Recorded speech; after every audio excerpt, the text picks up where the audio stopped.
A week later, I made a decision. I filed a formal complaint with the police in Vermont, where he'd last been seen.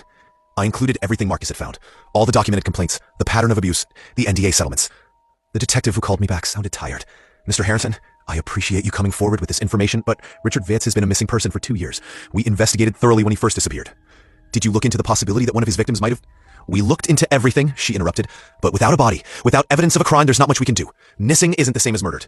What about all the children he hurt? Don't they deserve justice? Justice and closure are two different things, she said, not unkindly. Sometimes you have to accept that you'll never get both. But I couldn't accept that. I started reaching out to other victims, tracking down names from the complaints Marcus had found. Most didn't want to talk to me. One woman hung up the moment I mentioned Vance's name. A man I reached through Facebook blocked me immediately. But 2 people agreed to talk. Sarah lived in Colorado now. She'd been 12 when Vance abused her at the Pennsylvania school. I tried to tell my parents, she said over the phone, her voice hollow. But the school convinced them I was making it up for attention. By the time they realized I was telling the truth, Vance was gone, and the school offered them money to keep quiet. David had been 13 at the private school in Ohio. I reported him, he told me. I went to the principal and told them everything.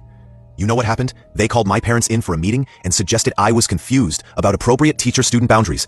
Then Vance resigned, and everyone acted like the problem was solved. Neither of them knew what had happened to him. Neither of them seemed surprised he disappeared. If someone killed him, Sarah said, I hope it hurt. I hope he was scared. I understood that feeling completely. My work situation deteriorated completely.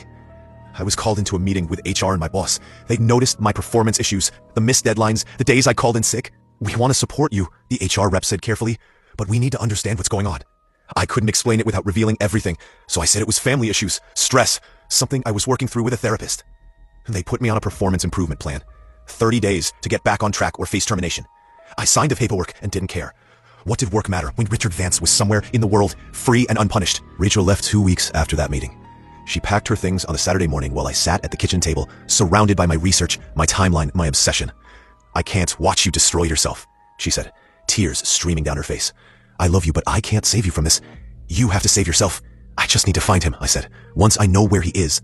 And then what? You'll feel better? You'll get closure? You'll magically be okay again? She shook her head. This isn't about finding him anymore. This is about you falling apart because you finally know the truth and you don't know how to live with it. She was right, but I couldn't admit it. So I said nothing and I let her walk out the door.